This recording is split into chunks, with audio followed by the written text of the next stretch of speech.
اعوذ باللہ من الشیطان الرجیم بسم اللہ الرحمن الرحیم ونفس وما سواہا فالہمہا فجورہا وتقواہا قد افلح من زکاہا وقد خاب من دساہا۔ صدق اللہ العظیم۔ ان اللہ وملائکتہ یصلون علی النبی یا ایہا الذین آمنوا صلوا علیہ وسلموا تسلیما۔ اللہم صلی علی سیدنا و مولانا محمد وعلی آلہ وصحبہ وبارک وسلم۔ اللہم صلی وسلم وبارک علی ذات المحمدیۃ والآل عدد خلقک یا اللہ یا رحمن یا رحیم یا حی یا قیوم برحمتک نستغیث۔ الحمدللہ، اللہ تعالیٰ کا شکر ہے اور اس کے حبیب صلی اللہ علیہ وآلہ وسلم کا فیضان نظر ہے جس کے طفیل ہم ماہ مقدس رمضان المبارک کے ان بابرکت لمحات میں اپنے آپ کو اللہ تعالیٰ کے انوار و تجلیات سے اپنی روحوں کو منور کیے ہوئے ہیں۔ ہماری آج کی گفتگو نفس امارہ کی خرابیوں کے حوالے سے ہوگی۔ اللہ تعالیٰ نے انسان کو تخلیق کیا۔ ہماری کریشن وہ دو چیزوں کا مجموعہ ہے، دو چیزوں کے کمبینیشن سے انسان کو تخلیق کیا گیا۔ ایک جسم انسانی اور دوسری روح انسانی۔ جسم اور روح کے ملاپ سے انسان کو عالم مادہ میں، مٹیریل ورلڈ میں حیات اور زندگی دی گئی، اور جب انسان کو تخلیق کیا گیا تو پھر اس انسان کی ہدایت اور رہنمائی کے لیے اللہ تعالیٰ نے انسانوں ہی میں سے بہترین اور اعلیٰ ترین انسانوں کا انتخاب کیا، جن کی عقلوں کو اعلیٰ ترین علوم سے نوازا اور جن کے قلوب معرفت اور تقوی میں بلند ترین مقام رکھتے تھے۔ انہیں اللہ رب العزت نے نبی یا رسول بنا کے انسانوں کی ہدایت کے لیے بھیجا، اور یہ سلسلہ نبوت آقا دو جہاں صلی اللہ علیہ وآلہ وسلم پر اختتام پذیر ہوا، اور اس کے بعد اولیاء امت اور علماء امت وہ اس فریضے کی ذمہ داری اٹھائے ہوئے ہیں، اور امت مصطفی صلی اللہ علیہ وآلہ وسلم کے پاس وہ ہدایت اور وہ رہنمائی پہنچا رہے ہیں جو آقا دو جہاں صلی اللہ علیہ وآلہ وسلم نے قرآن اور سنت کے ذریعے ہم تک پہنچائی۔ اور اللہ رب العزت نے انسان کو یہ ہدایت اور رہنمائی عطا کی تاکہ انسان خیر اور شر میں پہچان حاصل کر سکے، انسان کو منفی رویوں اور مثبت رویوں سے آگاہی حاصل ہو، انسان یہ جان سکے کہ نیکی کسے کہتے ہیں اور گناہ کسے کہتے ہیں، اچھائی کسے کہتے ہیں اور برائی کسے کہتے ہیں، وہ کون سے اعمال ہیں جن کو کرنے کے بعد انسان اللہ رب العزت کا قرب حاصل کرتا ہے، اور وہ کون سے اعمال ہیں جن کو کرنے کے بعد انسان اللہ سے دور ہوتا ہے، وہ کون سے اعمال ہیں جن کو کرنے سے انسان کو اطمینان قلب حاصل ہوتا ہے، اور وہ کون سے اعمال ہیں جو کرنے سے انسان کا دل سیاہ ہوتا ہے۔ اس ساری ہدایت کو انسان تک اللہ رب العزت نے پہنچایا، اور پھر انسان کو 5 سینسز عطا کی، جسے ہم خواص خمسہ کہتے ہیں، بولنے، سننے اور دیکھنے کی قوت دی، تاکہ وہ جو ہدایت اور وہ رہنمائی اللہ رب العزت نے آپ تک پہنچائی ہے، اس ہدایت اور رہنمائی کو اپنے ان 5 سینسز کو استعمال کرتے ہوئے، اپنے ان حواس خمسہ کو استعمال کرتے ہوئے، حقیقت کو دیکھ کر، حقیقت بول کر، حقیقت سن کر، حقیقت محسوس کر کے، جانچ کے، پرکھ کے ان راستوں کا انتخاب کرو جن راستوں پہ اللہ تعالیٰ کی رضا موجود ہے، جن راستوں پہ انسانیت کی بقا موجود ہے، جن راستوں پہ انسانیت کے لیے اطمینان موجود ہے، اور ان راستوں سے اجتناب کرو، ان راستوں سے دوری اختیار کرو، ان منزلوں سے منہ موڑ لو جن منزلوں پر تکالیف اور آزمائشیں موجود ہیں، جن منزلوں پر آپ کے قلب کے لیے موت موجود ہے، آپ کی روح کے لیے بے چینی موجود ہے، ان راستوں سے منہ موڑ لو۔ اس کے لیے انسان کو حواس ظاہری عطا فرمائے، تاکہ وہ اپنے فکر، خیال، تفکر، تدبر، عقل کو استعمال کرتے ہوئے، اچھی صلاحیتوں کا استعمال کرتے ہوئے خیر اور شر کو اپنی حقیقی صورت میں دیکھ سکیں اور جان سکیں۔ گویا کہ ان سب کا مقصد یہ تھا، اللہ رب العزت نے تخلیق انسانی کے ساتھ اپنے محبوب لوگوں کے ذریعے ہدایت پہنچا دی، اور پھر اس ہدایت کو حاصل کرنے کے ذرائع بھی آپ کو عطا کر دیے کہ ان ذرائع کو استعمال کر کے اس حقیقت کا ادراک حاصل کرو اور اس حقیقت کی آگاہی حاصل کرو۔ اور جب اللہ رب العزت نے وہ حقیقت بھی پہنچا دی، وہ ہدایت بھی پہنچا دی، وہ پیغمبر بھی آگے، تو پھر اللہ رب العزت نے انسان کو ارادے کی صورت میں ایک آزمائش سے گزارا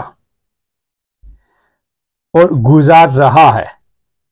پھر انسان کو ارادہ دیا، وہ ارادہ یہ طے کرتا ہے کہ اس نے ان دونوں راستوں میں سے کس راستے کا اپنے لیے انتخاب کرنا ہے، کہ اس کا میلان نیکی کی طرف زیادہ ہے کہ بدی کی طرف، وہ سچ کو پسند کرتا ہے کہ جھوٹ کو، وہ گناہ کو پسند کرتا ہے کہ نیکی کو پسند کرتا ہے۔ اب اس پیمانے پہ اللہ رب العزت نے انسان کو ایک آزمائشی منزل پہ لا کھڑا کیا، جیسے اللہ رب العزت نے فرمایا الذی خلق الموت والحیات لیبلوکم ایکم احسن عملا، اس نے موت اور زندگی کو پیدا کیا تاکہ تمہاری آزمائش کرے کہ تم میں کون اچھے عمل کرتا ہے، تاکہ دیکھ سکے اللہ رب العزت۔ اس نے موت اور زندگی کو اس لیے تخلیق کیا کہ اے انسان، میں نے یہ زندگی تجھے اس لیے دی ہے کہ میں نے اس زندگی کے ساتھ تجھے ہدایت نامہ دیا ہے، تجھے شعور و آگاہی کی تمام منازل دکھائی ہیں، تجھے اپنے بہترین پیغمبروں سے نوازا ہے، ان کے ذریعے میں تجھ سے مخاطب ہوا ہوں، میں نے تجھ کوڈ آف کنڈکٹ دیا ہے، تجھے کچھ کانسٹیٹیوشن آف لائف دیے ہیں، تجھے میں نے کچھ آئینی حدود قائم کی ہیں تیرے لیے، اور میں دیکھنا چاہتا ہوں کہ اب تو اپنے نفس کے سے مغلوب ہو کر میرے راستے کی مخالفت کرتا ہے کہ میرے راستے پہ چل کے میرے قریب آتا ہے، میرے راستے پہ چل کے جنتوں کا حصول کرتا ہے، میرے راستے پہ چل کے قرب اور معرفت کی منازل کو طے کرتا ہے۔ اللہ رب العزت نے سورہ عنکبوت آیت نمبر 2 میں اللہ رب العزت فرماتے ہیں کہ کیا لوگ یہ خیال کرتے ہیں کہ ان کے اتنا کہنے سے کہ ہم ایمان لے آئے ہیں چھوڑ دیے جائیں گے اور ان کی آزمائش نہ کی جائے گی؟ یعنی کہ اتنی ہی بات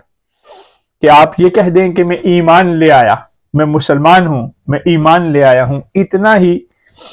آپ کے درجات اور قرب کے لیے کافی نہیں ہے۔ اللہ رب العزت کہتے ہیں کہ جب میں نے آپ کو حیات دی ہے اور پھر سارے ان ذرائع کو بھی دے دیا اور پھر ہدایت کو پہنچا بھی دیا ہے، تو اب میں اپنے پیمانے کے اوپر تمہیں آزماؤں گا، میں کسی چھاننی سے تمہیں گزاروں گا، کوئی فلٹر لگاؤں گا اور پھر دیکھوں گا ان میں سے میرے کون سے ہیں اور اس میں سے میرے مخالف کون سے ہیں، وہ کون سے ہیں جن کی چاہت میرے ساتھ جڑی ہوئی ہے اور وہ کون سے ہیں کہ جن کی چاہت نفس کے ساتھ جڑی ہوئی ہے، جن کی چاہت گمراہی کے ساتھ جڑی ہوئی ہے اور جن کی چاہت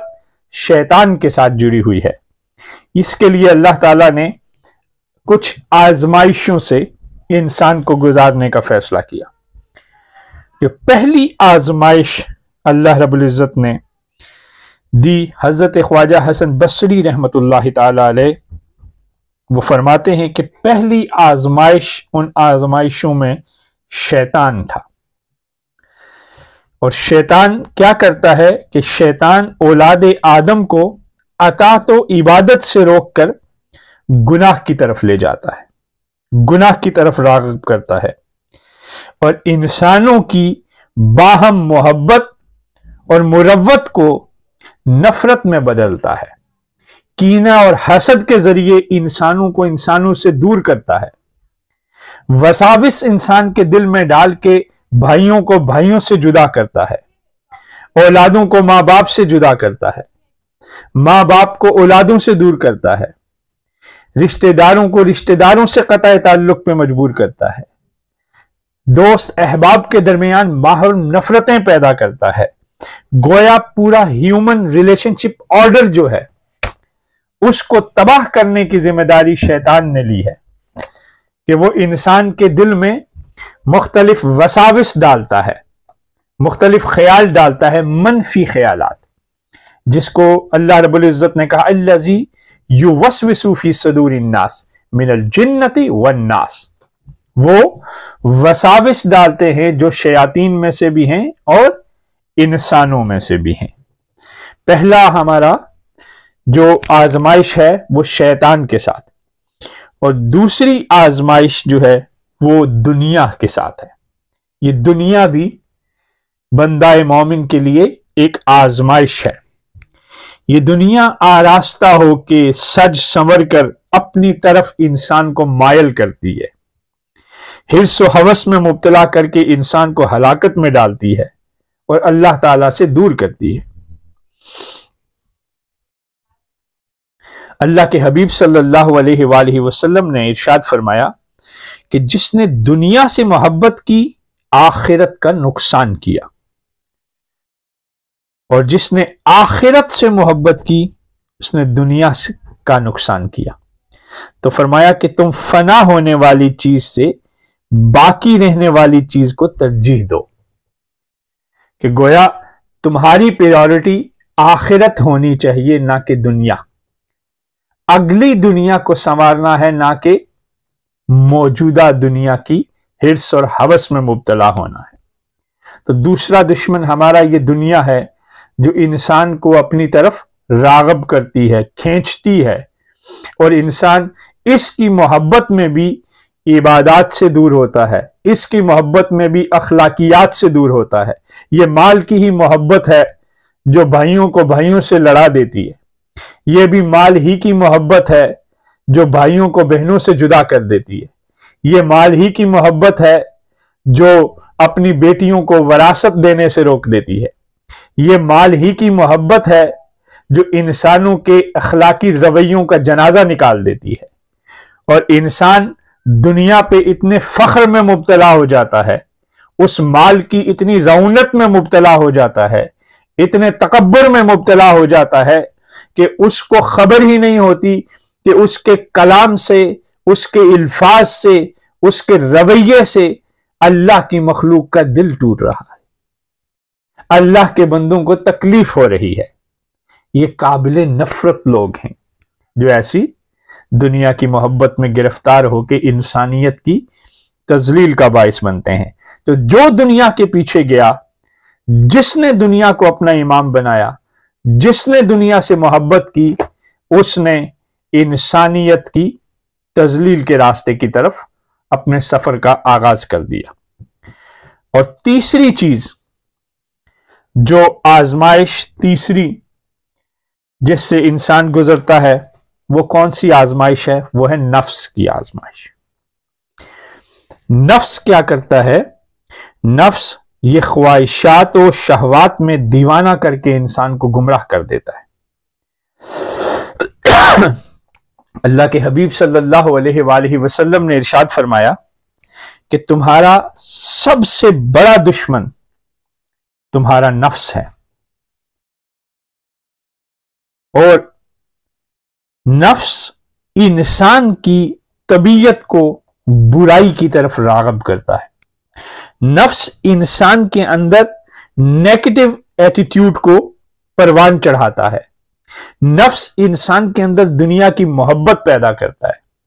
نفس انسان کے اندر دنیا کی چاہت پیدا کرتا ہے۔ نفس انسان کے اندر عبادت میں سستی اور کاہلی پیدا کرتا ہے۔ نفس اللہ تعالی کی مرضی کو انسانی مرضی کے تابع کرنے کی کوشش کرتا ہے، اللہ کی چاہت کو پسے پشت ڈال کے اپنی چاہت کو فوقیت دینے پر مجبور کرتا ہے، اور یہاں تک کہ بعض اوقات نفس اس درجہ بلند ہو جاتا ہے، اس سطح پر چلا جاتا ہے کہ نفس کو، انسان کو اتنا وہ پست کر دیتا ہے، اتنا گرا دیتا ہے کہ وہ انسان نفس کو اپنا خدا بنا لیتا ہے، خواہشات کو اپنا خدا بنا لیتا ہے، اپنی ڈیزائرز کو اپنا خدا بنا لیتا ہے۔ جیسے اللہ رب العزت نے قرآن میں ارشاد فرمایا کہ بھلا دیکھو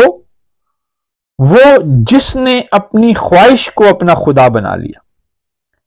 اور اللہ نے اسے علم کے باوجود گمراہ کر دیا، اور اس کے کان اور دل پر مہر لگا دی، اور اس کی آنکھوں پر پردہ ڈال دیا، تو اللہ کے بعد اسے کون راہ دکھائے گا؟ کیا تم نصیحت حاصل نہیں کرتے؟ اللہ رب العزت فرما رہے ہیں کہ اس شخص کو دیکھو کہ جو اللہ کی مرضی کے مقابل اپنی مرضی کو فوقیت دیتا ہے، وہ شخص جو اللہ کے احکامات کو اپنی مرضی کے مطابق ڈالنے کے لیے اور اپنی نفس کے مطابق ڈالنے کے لیے سرگرداں ہے۔ اللہ رب العزت فرماتے ہیں کہ وہ ایسے لوگ ہیں جن کے کان اور دل پر مہر لگ چکی ہے، ان کی آنکھوں پہ پردہ ڈال چکا ہوا ہے۔ کیوں؟ کیونکہ وہ شخص جس کے حواس زندہ ہیں، جس کی آنکھ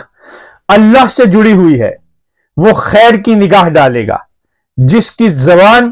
اللہ سے جڑی ہوئی ہے، اس کی زبان سے خیر کا کلام نکلے گا۔ وہ جس کا باطن اللہ رب العزت سے جڑا ہوا ہے، اس کی طبیعت میں صبر، برداشت، محبت اور اخوت اور رواداری رہے گی۔ اور ہر وہ شخص جس نے اپنے حواس کو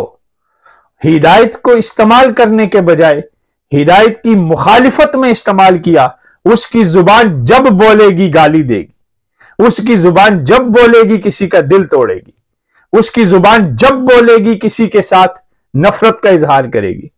اس کی زبان جب بولے گی معاشرے کے اندر فتنہ اور فساد ڈالے گی، اس کی زبان جب بولے گی گھروں کو توڑ دے گی، اس کی زبان جب بولے گی رشتوں کے تقدس کو پامال کرے گی، اس کی زبان جب بولے گی نفرتیں اور عذاب اپنے اوپر مسلط کرے گی اور اپنے گرد و نواح پہ بھی۔ تو آپ دیکھیں کہ ہمارے گرد و نواح میں کتنے لوگ ہیں جو صاحب عبادت بھی ہیں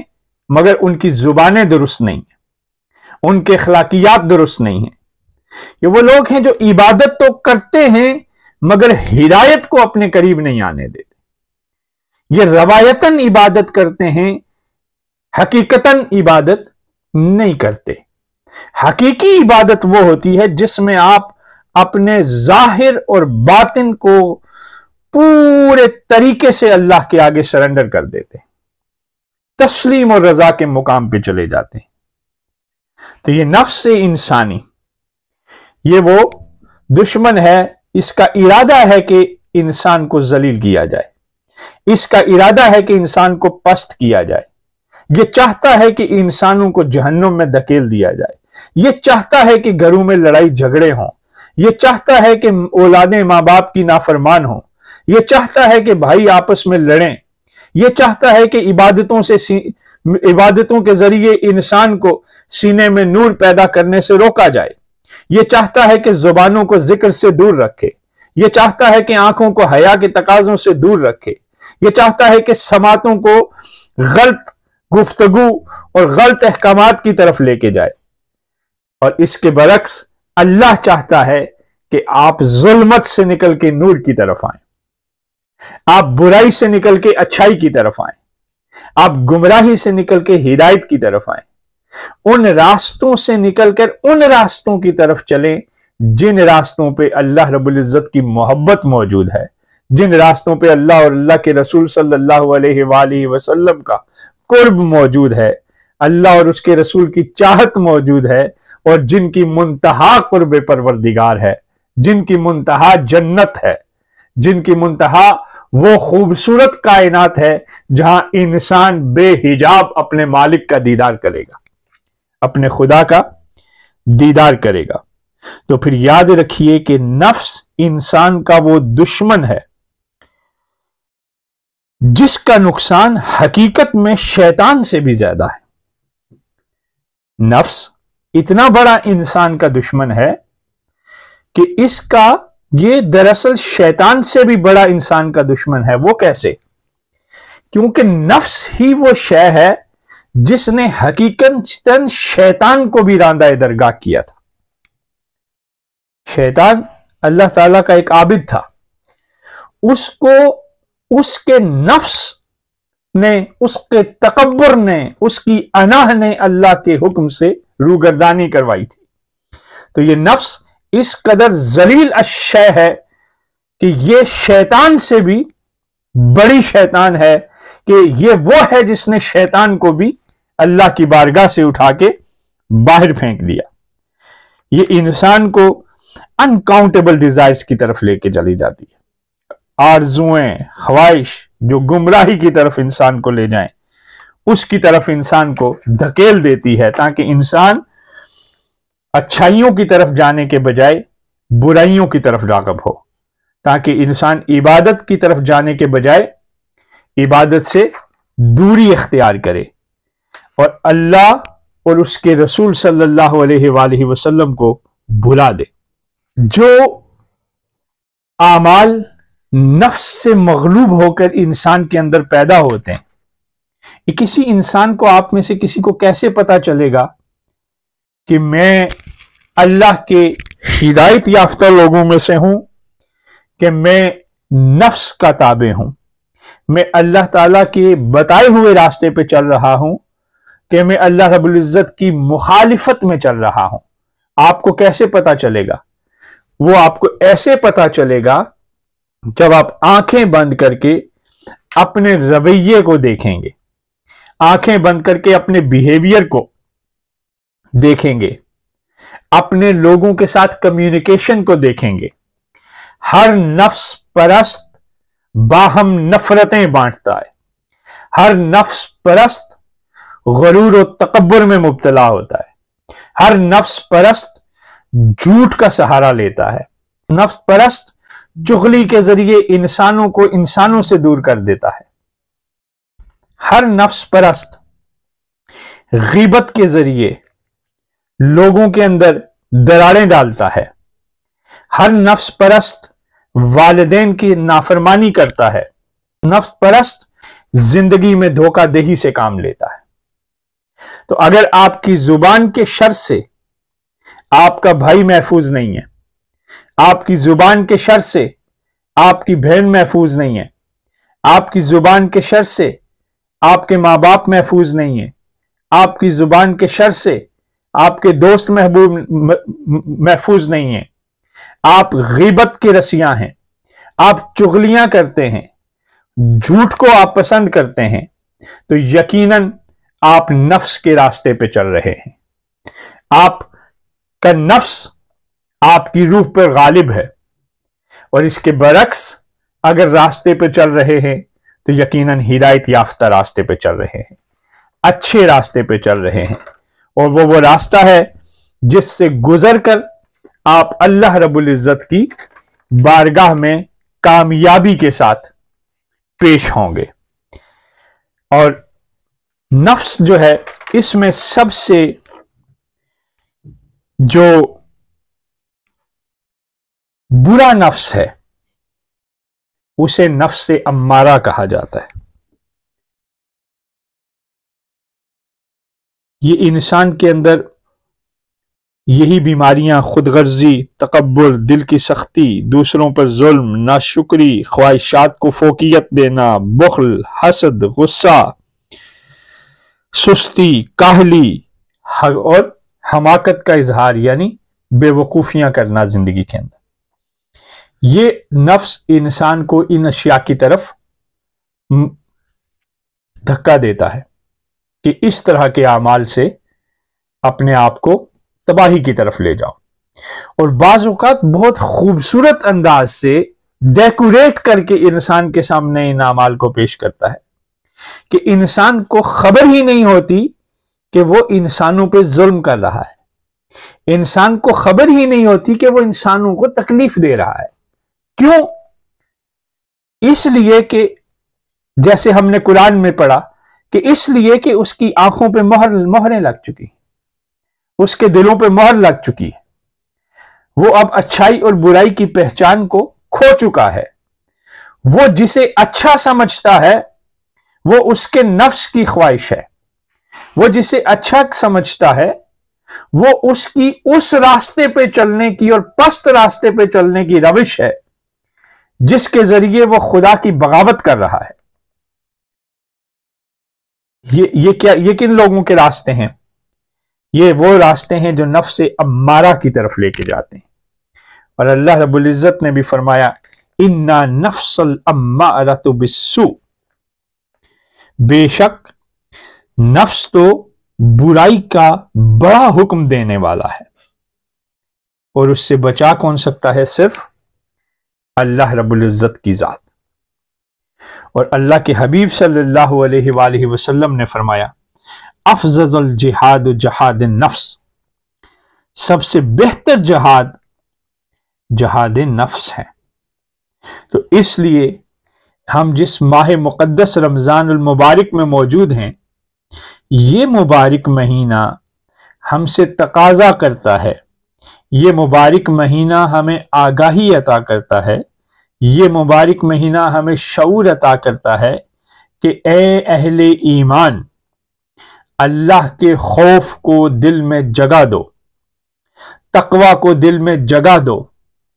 تقوی کسے کہتے ہیں؟ لعلکم تتقون، کہ مقصد روزہ تمہارے اندر تقوی پیدا کرنا ہے۔ تو تقوی کسے کہتے ہیں؟ تقوی کہتے ہیں دل کا شر کو چھوڑ کے خیر کی طرف رجوع کر لینا، اور دل میں اس شوق کا قائم ہو جانا جو آپ کے اندر اس چاہت کو پروان چڑھائے کہ میں رب کے قریب چلا جاؤں۔ گویا گناہ سے نفرت کرنا اور نیکی سے محبت کرنا کیا ہے؟ تقوی ہے۔ اور یہی وہ راستہ ہے جس راستے کی طرف اللہ رب العزت ہمیں لے کے جانا چاہتے ہیں اس ماہ مقدس رمضان کی ٹریننگ کے بعد۔ حضرت امام غزالی رحمت اللہ تعالی علیہ، آپ کی ایک بہت خوبصورت بات منہاج العابدین میں آپ کی کتاب ہے، اس کے اندر آپ نے بیان فرمائی، تو وہ فرماتے ہیں کہ قیامت تک ہر شر انگیزی نفس کے سبب سے رہے گی۔ مخلوق میں جو کوئی بھی فتنہ، رسوائی، گمراہی اور نافرمانی ہوتی ہے، اس کی بنیاد نفس اور اس کی خواہش ہی ہے، ورنہ مخلوق میں سلامتی اور خیر ہی ہے۔ جب دشمن اتنا ضرر رساں ہو تو پھر ضروری ہے کہ اس کے معاملے کو سنوارنے کا اہتمام کیا جائے۔ آپ نے سنا کہ کیا ہے کہ یہ رسوائی اور گمراہی یہ نفس کی خواہش ہے، ورنہ مخلوق میں سلامتی اور خیر ہے۔ اب ہر وہ شخص جس کی زندگی کے اندر اطمینان موجود نہیں ہے، ہر وہ شخص جس کی زندگی کے اندر پریشانی اور غم موجود ہیں، جس کی طبیعت میں غصہ موجود ہے، جس کی طبیعت میں نفرت موجود ہے، جس کی طبیعت میں تکبر، انا اور ایگو موجود ہے، اسے جان لینا چاہیے کہ وہ نفس کے غلاموں میں سے ہے۔ اسے جان لینا چاہیے کہ وہ اہل ایمان میں سے موجود نہیں ہے، کیونکہ وہ اللہ کی رضا کو فوقیت دینے کے بجائے اپنی خواہشات کو فوقیت دیتا ہے۔ وہ اللہ کی محبت کو فوقیت دینے کے بجائے نفس کی محبت میں مجنون اور دیوانہ ہو چکا ہے، اور یہ مجنونیت اور یہ دیوانہ پن اسے جس مقام منتہا تک لے کے جائے گا، وہ خدا سے دوری کی وہ جہنم ہے جہاں وجود بھی نیست و نابود ہو جائیں گے اور روحیں بھی خدا سے دوری میں رسیائی کی مقام تک پہنچ جائیں گی۔ تو اس لیے اس ماہ مقدس رمضان کو استعمال کرتے ہوئے ان راستوں کا انتخاب کریں، ان بستیوں کا انتخاب کریں، ان راہوں کا انتخاب کریں، ان مقامات کا انتخاب کریں، اس کردار کا انتخاب کریں، اس سوچ کا انتخاب کریں جو دل کی ہر اس میل کو صاف کرے جو آپ کو نفس کی غلام بنائے ہوئے ہیں، جو آپ کو چاہتوں کے غلام بنائے ہوئے ہیں۔ اپنے اندر سے ہر اس شے کو ختم کریں جو آپ کے خاندانوں کو تقسیم کرتے ہیں۔ میں ان الفاظ پہ کیوں زور دیتا ہوں؟ ہر دور کے اندر، ہر وقت کے اندر، ہر زمانے کے اندر ہدایت کے کچھ پہلو ہوتے ہیں جو بہت اہم ہوتے ہیں، جن سے گزرے بغیر خالص ہدایت حاصل نہیں ہو سکتی، جن سے گزرے بغیر اصلاح نفس نہیں ہو سکتی، جن سے گزرے بغیر انسان کے قلب کی پاکیزگی حاصل نہیں ہو سکتی۔ ہم جس زمانے میں رہ رہے ہیں، جس وقت میں رہ رہے ہیں، نفس سے مغلوب ہو کر ہم نے اپنی زبانوں کی مٹھاس کھو دی ہے، نفس سے مغلوب ہو کر ہم نے انسانیت کھو دی ہے، نفس سے مغلوب ہو کر ہم نے سچائی کھو دی ہے، نفس سے مغلوب ہو کے ہم نے اولاد سے محبت کرنا چھوڑ دیا ہے، نفس سے مغلوب ہو کے ہم نے والدین کی نافرمانی میں مبتلا ہو گئے، نفس سے مغلوب ہو کر ہم نے اپنے گھروں کو، اپنے خاندانوں کو جہنم میں دھکیل دیا ہے، گھر جہنم راز بنا دیے ہیں جہاں محبتیں نہیں بٹتی بلکہ نفرتیں اور دوریاں پیدا ہوتی ہیں۔ تو ذرا کو سوچئے کہ کیا یہ وہ رویہ ہے جو آقا دو جہاں صلی اللہ علیہ وآلہ وسلم کے ذریعے اللہ نے ہم تک پہنچایا؟ کیا یہ وہ بستی ہے جو بسانے رسول اللہ صلی اللہ علیہ وآلہ وسلم تشریف لائے تھے؟ کیا وہ منزل ہے جس منزل تک خدا اور اس کے رسول آپ کو دیکھنا چاہتے تھے؟ یہ وہ باتیں ہیں جن پر غور کیے بغیر نہ تو آپ منزل کو پا سکیں گے اور نہ ہی مقصد رمضان کو اور مقصد روزہ کو حاصل کر سکیں گے۔ امام غزالی رحمت اللہ تعالی علیہ کی بھی ایک اور بات آپ کو سناتا ہوں۔ آپ فرماتے ہیں کہ سب سے پہلے اللہ تعالیٰ کی نافرمانی کی ذلت ابلیس نے اٹھائی، اور اس کا سبب بھی نفس کے تکبر و حسد کے ساتھ خواہش نفسانی تھی۔ اسی نفس کی خواہش نے 80,000 سال کی عبادت کے بعد شیطان کو ہمیشہ کے لیے گمراہی کی تاریک سمندر میں غرق کر دیا۔ اس وقت نہ تو دنیا تھی، نہ مخلوق، اور نہ ہی کوئی اور شیطان تھا، بلکہ شیطان کا نفس ہی تھا جس نے تکبر اور حسد کی آگ میں اسے جھونک دیا، اور اس نے کتنا کبھی عمل کر دکھایا۔ آپ کو سمجھ آ رہی ہے کہ یہ نفس انسانی یعنی یہ وہ چیز جو آپ کو خواہشات کی طرف لے کے جاتی ہے، آپ کے اندر کی وہ ارج جو کہتی ہے کہ آپ ہی درست ہیں، آپ کے اندر کی وہ شے جو آپ کو کہتی ہے کہ آپ کے سوا باقی سب غلط ہیں، آپ نے جو کہا وہی بہتر ہے، آپ نے جو سنا وہی بہتر ہے۔ نہیں، انسانوں کو عزت و احترام دیجیے، گھروں میں آپس میں برداشت کا رویہ پیدا کریں۔ اس زمانے کے اندر اگر میں آپ کو یہ کہوں کہ آپ شب قدر پہ، ان مبارک راتوں پہ، ان رمضان میں آپ لمبے سجود و قیام اللیل کریں، وہ وظائف پڑھیں، یہ سجود کریں، یہ سارا کچھ کریں، تو وہ اس وقت تک آپ کو فائدہ نہیں دے گا، اس وقت تک فائدہ نہیں دے گا جب تک آپ کا وجود ایک کردار سے دھل کے سجدہ خدا بندی نہیں کرتا۔ اللہ رب العزت کو ایسے سجود کی ضرورت نہیں ہے کہ جہاں آپ کا دل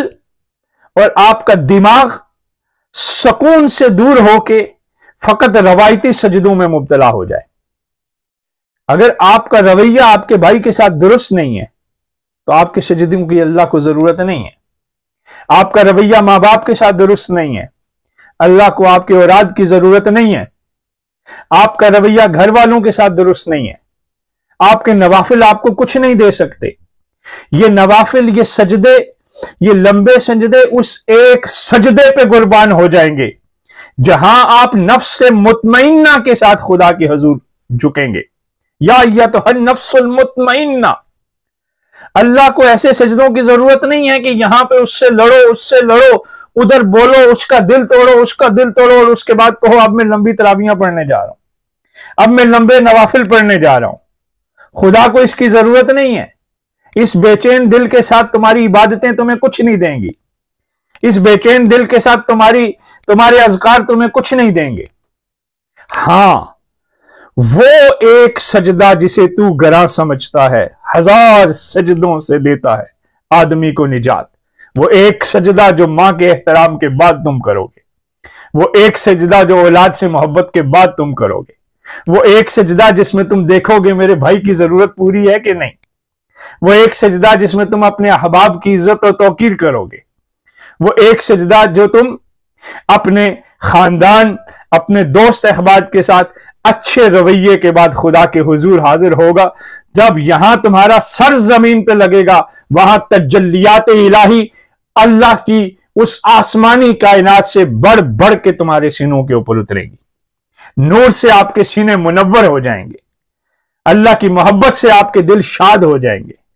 پھر وہ سجدہ ہوگا جو اقبال کہہ رہے ہیں، پھر یہ لمبے سجدوں سے پھر وہ ایک سجدہ آپ کریں گے اور وہ محویت پروردگار کے دیدار میں ایسا کھوئیں گے کہ اس پہ ہزار سجدے قربان چلے جائیں گے۔ تو اللہ کو عمل صالح کی ضرورت نہیں، صلاحیت والے عمل کی ضرورت ہے۔ وہ عمل جو کردار کی طاقت کے ساتھ کیا جائے، وہ عمل جو محبت کی طاقت کے ساتھ کیا جائے، وہ عمل جس کے اندر اخوت و رواداری شامل ہو۔ جب یہ ساری چیزیں موجود نہیں ہوں گی تو پھر کیا خالی عبادت کے لیے اللہ کے پاس فرشتے کم تھے؟ کیا خالی عبادت کے لیے اللہ رب العزت کوئی اور مخلوقات نہ تخلیق کر لیتا؟ مجھے اور آپ کو تخلیق کرنے کی کیا ضرورت تھی؟ کیا وہ میری اور آپ کی عبادت کا محتاج ہے؟ کیا وہ اللہ میری اور آپ کے کہنے سے اللہ ہے؟ نہیں، اللہ میرے اور آپ کے کہنے سے اللہ نہیں، ہم بندے ہیں اگر وہ کہہ دے کہ یہ میرے بندے ہیں۔ ہم اللہ کی عبادت اپنی بندگی کے اظہار کے لیے کرتے ہیں تاکہ ہم اس کے بندوں میں شمار رہیں۔ اس لیے گو کہ یہی راستہ ہے، مشکل راستہ ہے، مگر اس سے گزرے بغیر آپ کو کچھ حاصل نہیں ہوگا۔ اس سے گزرے بغیر یہ روزہ فقط بھوک اور پیاس کے سوا کچھ نہیں ہوگی۔ حضور صلی اللہ علیہ وآلہ وسلم نے ارشاد فرمایا، حدیث مبارکہ، آپ فرماتے ہیں کہ مجاہد وہ ہے جو اپنے نفس کے خلاف جہاد کرے، کہ وہ مجاہد ہے جو اپنے نفس کے خلاف جہاد کرے۔ اور حضرت علی کرم اللہ وجہ نے فرمایا کہ اگلے زمانوں میں، یعنی آنے والے دور میں جہاں ہم موجود ہیں، سب سے پہلے تم جس چیز کا انکار کرو گے وہ جہاد بالنفس ہوگا، کہ سب سے پہلے آپ جس چیز کو چھوڑیں گے وہ کیا ہوگا؟ جہاد بالنفس، کیونکہ غصہ آئے تو برداشت کرنا مشکل لگتا ہے۔ دوستوں کی مجلس میں بیٹھے ہوں تو غیبت سے بچنا مشکل لگتا ہے، پھر کہتے ہیں وہ ایسا تھا، یہ ایسا تھا، ٹھیک ہے؟ اس سے بچیں، یہ وہ راستہ ہے جو آپ کے دل کو سیاہ کر دیتا ہے۔ یقین جانیے یہ وہ راستہ ہے جو آپ کے دل اور دماغ کو اس اضطراب میں ڈال دیتا ہے کہ آپ کا وجود ظاہری بیماریوں کا شکار ہو جاتا ہے، اور آپ کے خاندان اضطراب اور کشمکش، انزائٹی اور ٹینشن اور سٹریس کا ایسا شکار ہو جاتے ہیں کہ جہاں انسانوں سے تعلق وہ صرف مادے کے رہ جاتے ہیں، رشتے فقط خاندانی روایات رہ جاتی ہیں، ان کا حسن ختم ہو جاتا ہے، ان کی قربانی ختم ہو جاتی ہے۔ تو یہ ضروری ہے ہم انشاءاللہ رب العزت اسی ٹاپک کو اگلی گفتگو میں بھی کنٹینیو کریں گے۔ آج ہمارے پاس وقت کیونکہ ہمارا پورا ہو گیا، تو ہم انشاءاللہ تعالی اسی موضوع کو آگے لے کے چلیں گے اور اسی موضوع پہ آگے گفتگو کریں گے، اور یہ بھی جاننے کی کوشش کریں گے اگلی گفتگو میں کہ ہم نفس کا مقابلہ کیسے کریں، ہم نفس سے بچنے کے لیے کن طرف کو جائیں، اور وہ کون سے اعمال ہیں جن کو پکڑیں تو ہم اس نفس کے عذاب سے بچ سکتے ہیں۔ مگر آج کے لیے یہ جان لیجئے کہ اللہ رب العزت کی عبادت میں خالصیت پیدا کر دیں، اللہ کی عبادت صرف اس کی محبت میں کریں، اور اسی کی محبت کو اپنی زندگی کا پہلا اصول بنا لیں۔ اگر آپ اللہ کی رضا کے لیے اپنے بھائی کی مدد کریں گے، پھر اس کی مدد کر کے آپ کے دل کو تسکین حاصل ہوگی۔ اللہ کی رضا کے لیے کسی مظلوم کو معاف کریں گے تو وہ معافی آپ کی آنکھوں میں نور پیدا کرے گی۔ اللہ کی رضا کے لیے والدین کا احترام کریں گے تو ان کی دعاؤں کے صدقے اللہ آپ کی دنیا اور آخرت کو اعلیٰ ترین کر دے گا۔ اللہ کی رضا کے لیے اولاد پہ شفقت کریں گے تو اللہ ان کے وجود کو آپ کے بعد کی دنیا میں بھی آپ کے لیے شفاعت کا ذریعہ بنائے گا۔ اللہ کا بڑا خوبصورت اور بالکل کنکریٹ رول ہے، کوئی ایمبیگوٹی نہیں ہے اللہ تعالیٰ نے جو ہمیں دین دیا ہے، اس کے اندر کوئی ایک زیرو مارجن آف ڈاؤٹ نہیں ہے جو اللہ تعالیٰ نے بالکل کلیئرٹی کے ساتھ اللہ نے بتا دیا، یہ کرو تو تمہیں یہ دے دیا جائے گا، یہ اعمال لے کے آؤ تو تمہیں یہ دے دیا جائے گا۔ اور وہ اللہ نے بتا دیا ہے میرے راستے پہ چلو گے تو خوش رہو گے، میرے راستے پہ چلو گے آنکھوں میں چمک رہے گی، میرے راستے پہ چلو گے تو باہم محبتیں سلامت رہیں گی۔ جب نفس کے راستے پہ چلو گے تو نفرتیں آپ کا مقدر بنیں گی، جھگڑے آپ کا مقدر بنیں گے، انزائٹی اور ٹینشن آپ کی زندگی کے اندر مکمل شامل ہو جائیں گی، اور پھر اس کے نتیجے میں آپ کا وجود بھی بیماریوں کا شکار ہو جائے گا، اور آپ کی روح بھی لاغر و نحیف ہو جائے گی، وجود بیمار ہو جائے گا اور روح عبادت سے دور ہو جائے گی۔ اللہ لذت عبادت چھین لے گا،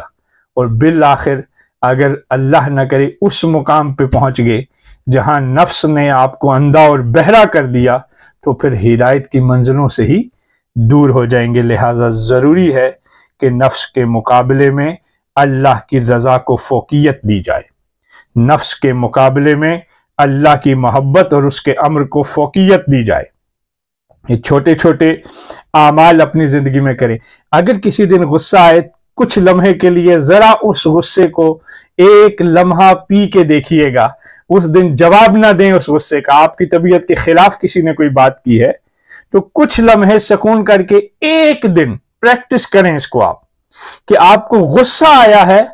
آپ جواب نہ دیں اس کو، چند لمحوں کے بعد دیکھیے گا آپ کو اپنے اوپر فخر محسوس ہوگا، آپ کو اپنے جسم لائٹ فیل ہوگا، آپ کو اپنے آپ پہ محبت اور پیار آئے گا، آپ کا دل عبادت کی طرف جائے گا۔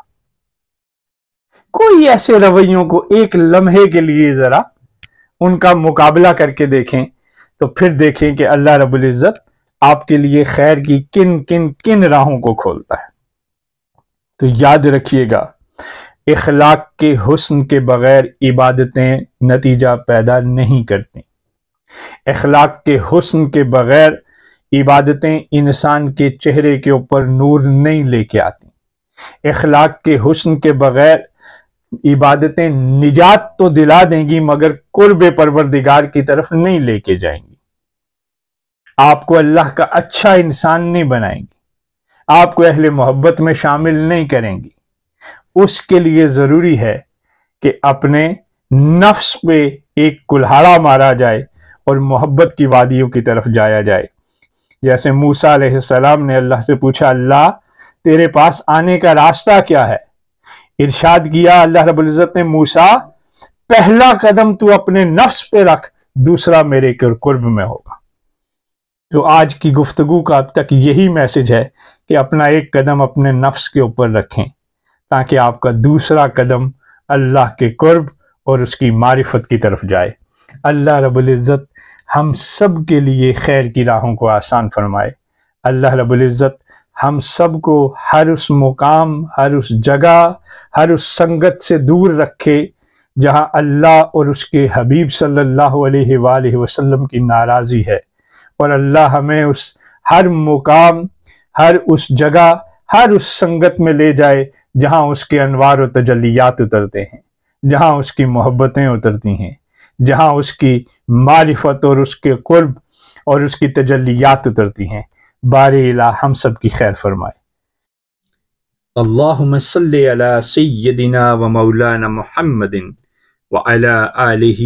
وصحبہ وبارک وسلم۔